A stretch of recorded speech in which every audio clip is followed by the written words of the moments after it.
안녕하세요. 구글 광고 1세대 마케터 임현재입니다. 오늘 저와 퍼포먼스 마케팅에 대해서 이야기해 보려고 합니다. 퍼포먼스 마케팅을 통해서 우리 비즈니스에 얼마나 유의미한 성과를 낼 수 있는지, 그럼 여기서 우리가 핵심적으로 꼭 챙겨야 되는 요소는 무엇인지를 저와 함께 이야기해 보도록 하겠습니다.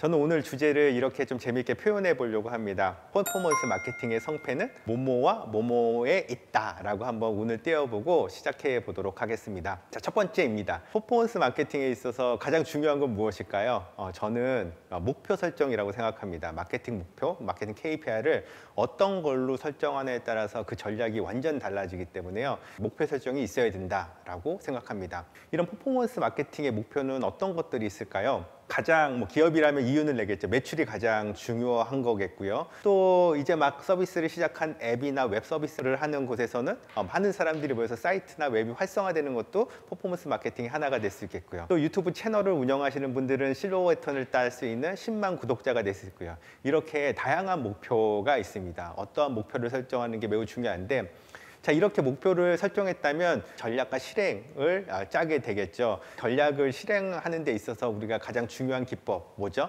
자, 퍼포먼스 마케팅의 반대 개념인 브랜드 마케팅을 한번 이해해 보려고 하는데요. 자, 브랜드 마케팅 실행단에서는 어떤 게 있죠? 먼저 이제 기업의 자사 채널을 한번 보면 홈페이지도 브랜드 마케팅의 하나의 일환이 될 수 있고, 블로그, 카페, SNS, 유튜브 채널.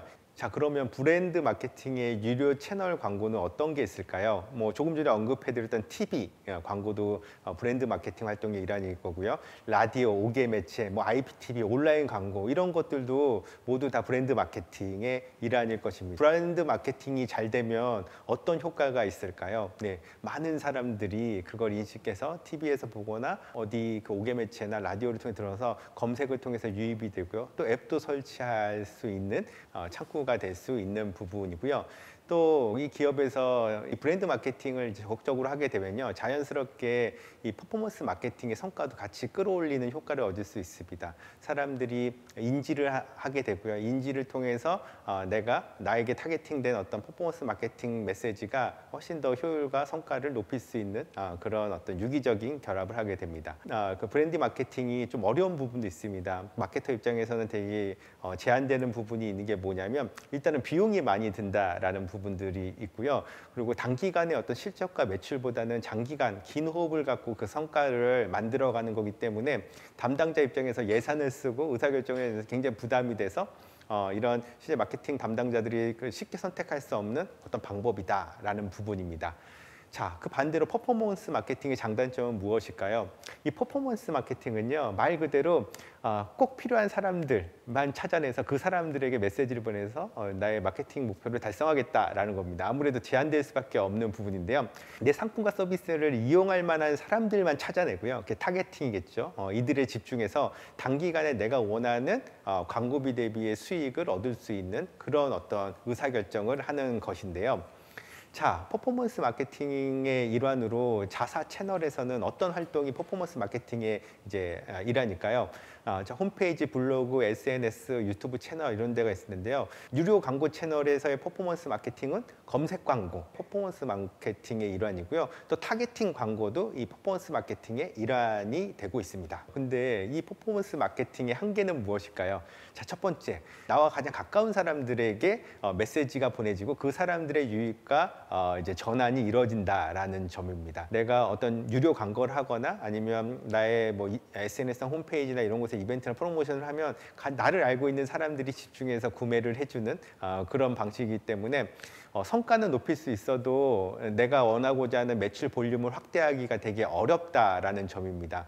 그래서 내가 100만 원을 썼을 때 그 200만 원을 벌었다면 1000만 원 썼을 때 2000만 원을 벌어야 되는데, 그렇게 되면 이 관심도가 점점 멀어져 있는 소비자들한테 접근하는 방식이어서 여러분이 생각하는 만큼의 그 초창기의 퍼포먼스 마케팅과 그 이후의 마케팅의 성과 차이가 좀 날 수밖에 없습니다. 있습니다. 이런 구조를 충분히 이해하고 있어야지 건강한 방식으로 여러분들이 성장할 수 있고요. 또 하나는 한번 이 퍼포먼스 마케팅에 매몰이 되면요, 이 예산을 쓰기가 되게 어렵습니다. 특히 마케팅 실무자 입장에서는 의사결정을 받아야 되는데, 내가 100만 원 쓸 때 200만 원의 경험을 갖고 1000만 원에 대한 예산을 받아서 2000만 원을 벌겠다라는 생각으로 이렇게 접근했는데, 퍼포먼스 마케팅이라는 건 점점 가장 가까운 사람부터 확대되는 개념이어서 그 성과라는 게 보는 시각이 서로 달라질 수밖에 없는 부분. 그래서 이러한 초창기 퍼포먼스 마케팅에 아주 집중하게 되면요, 좀 더 큰 소비자들, 좀 더 큰 시장을, 볼륨이라고 하는데 매출 볼륨을 더 많이 갖고 오기 위한 선택에 있어서 되게 많이 망설여진다.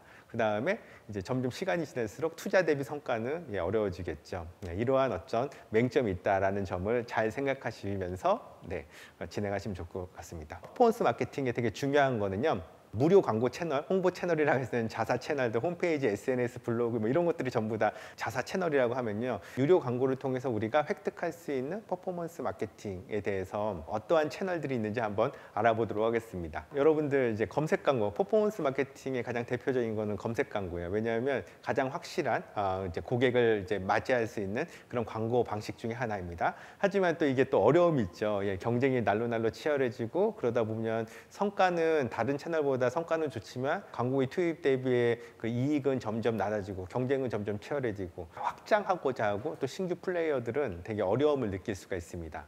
자, 두 번째 퍼포먼스 마케팅. 사실 여러분들 이미지 배너, 네이버나 카카오나 언론사에서 이렇게 네모 반듯하게 배너를 많이 보시죠. 원래 이 디스플레이 이미지 배너 광고는 사람들이 많이 찾는 그런 유동 동선에 나의 메시지를 보내서 인지시키고 또 클릭도 유발하게 했다면, 지금은 이 광고를 제공하는 광고 서비스 프로그램을 만들어야 하는 많은 매체사들이 브랜드뿐만 아니라 그 사람들, 유저의 성향을 파악해서 타겟팅된 메시지를 보내서 이 디스플레이 이미지 배너 광고 역시도 퍼포먼스 광고의 역할을 수행하고 있습니다. 동영상 광고는 전통적으로 브랜드 광고죠. 브랜드 광고. 지금의 동영상 광고는요, 이 역시 타겟팅의 고도화로 인해서 퍼포먼스 마케팅의 일환으로도 충분히 활용되고 있습니다. 또 이제 가장 중요한 거, SNS, 페이스북, 인스타그램 광고, 이 디스플레이 광고 영역이지만 로그인 베이스의 실사용자들의 어떤 그 고도화된 유저 정보를 이용해서 타겟팅이 되고요.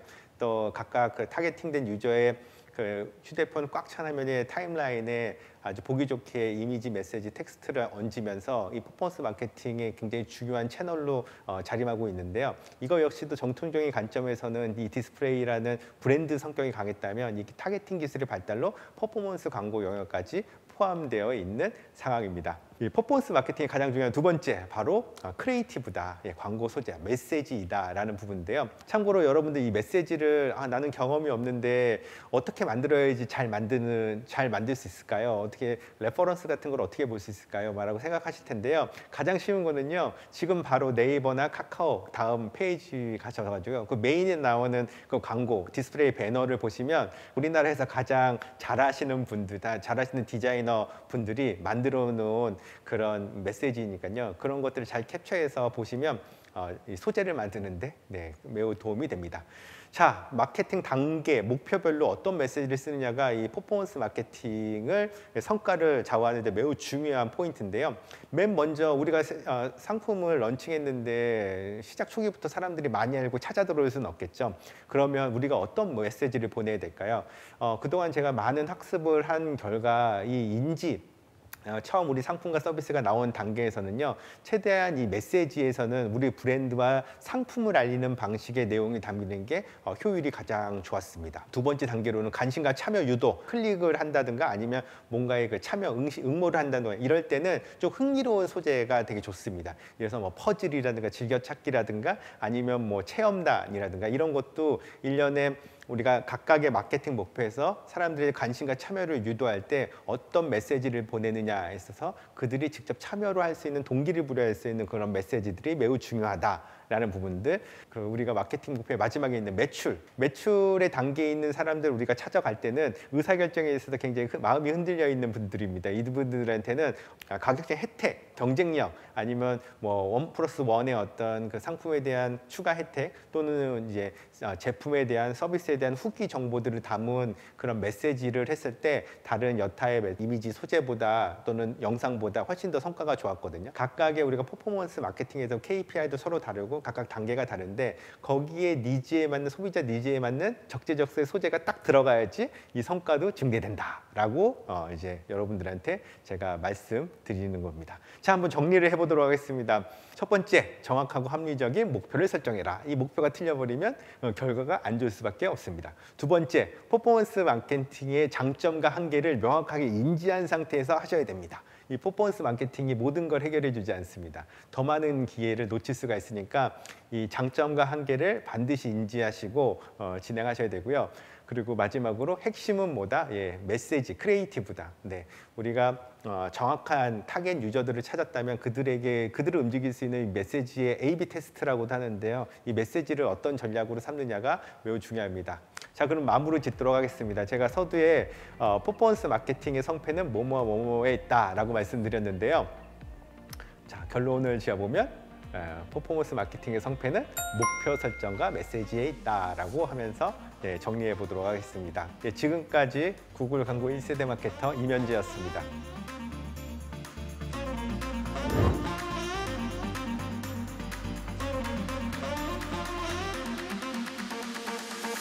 Do you want to dance?